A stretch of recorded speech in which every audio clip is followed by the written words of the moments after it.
We're so grateful, God. So we say, grateful, grateful, grateful, grateful, grateful, grateful, grateful, grateful, grateful, grateful, grateful, gratefulness is flowing from my heart.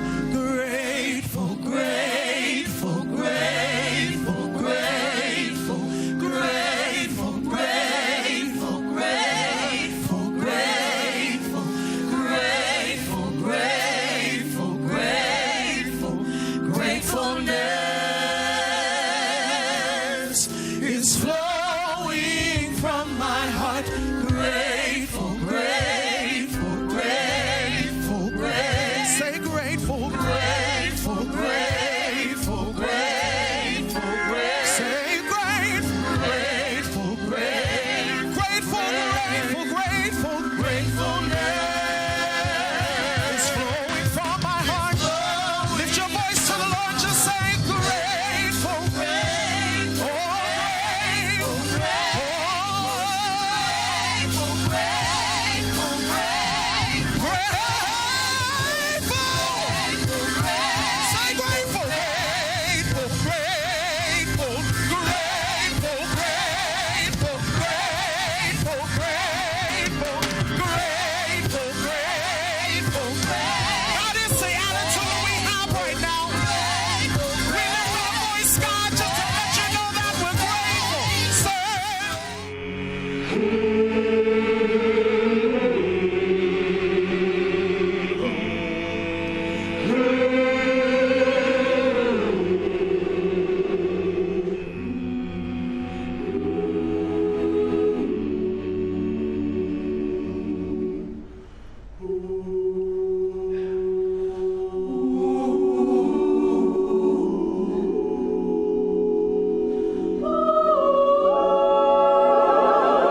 God's go the trouble the water. God's go the trouble the water. God's go the trouble the water. God's go the trouble the water. God's go the trouble the water. God's go the trouble the water. God's go the trouble the water. God's go the trouble the water. He's gonna trouble.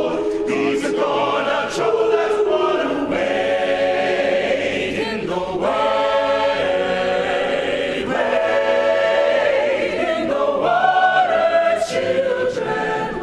Wade in the water, God's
hurry down,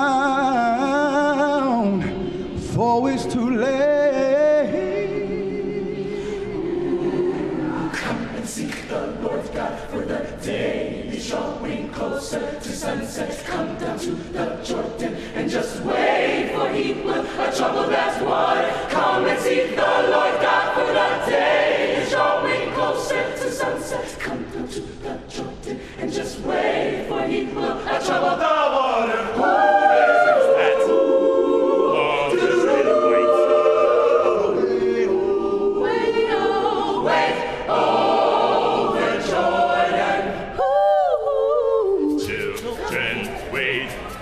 Children, wait, I'm telling you, children, wait.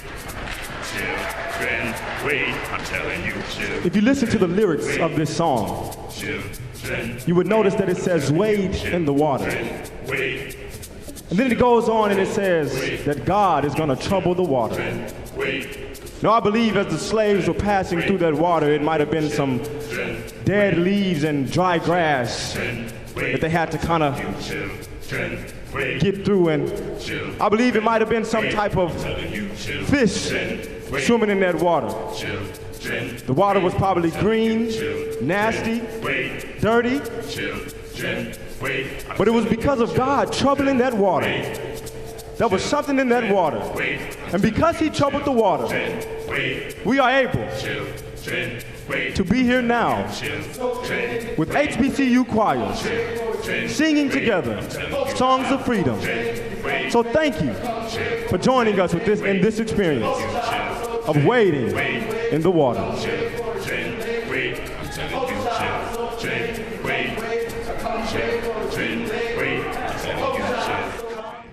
My story. Well, I'm a two-time felon. Been to prison, served time, came out, changed my life, graduated from college. Prison. I decided when I was in there that I couldn't ever do that again. So while I was in prison, my mom came to visit me, and this was one of the first moments where I really felt the gravity of what was going on.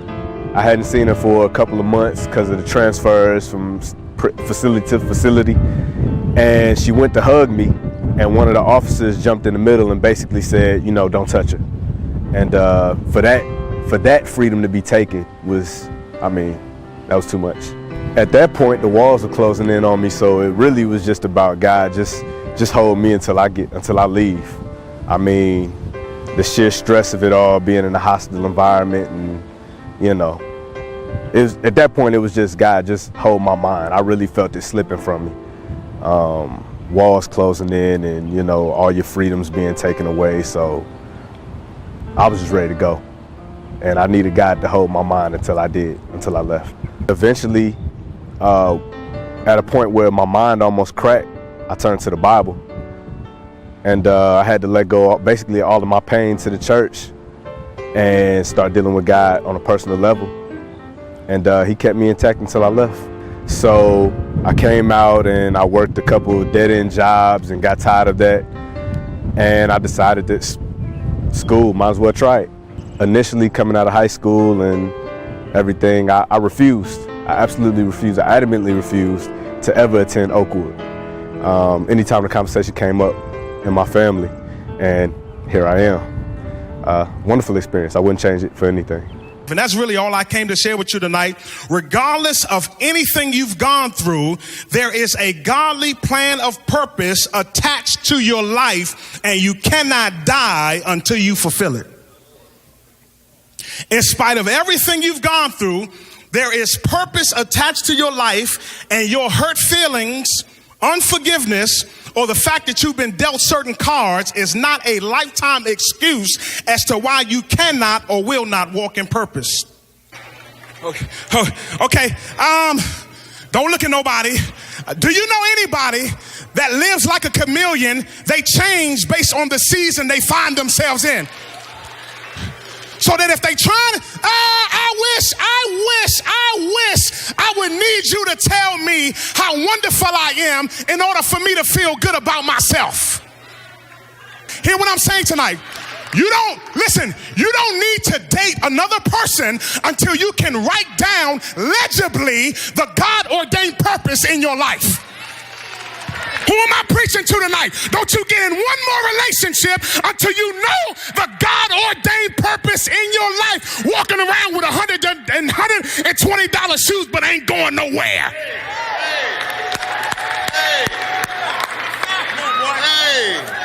And you spend millions of dollars trying to get purpose, and you go broke trying to put somebody else's creativity on yourself. You got Tommy's name and Chap and Ralph Lauren's name, but you don't know who you are. There's somebody here tonight, you are clueless about your purpose. I want you to get out of your seat and meet me here at the altar. There's some of y'all, you're walking in it, you understand it, you know it, but you know what I'm talking about. You've been battling it.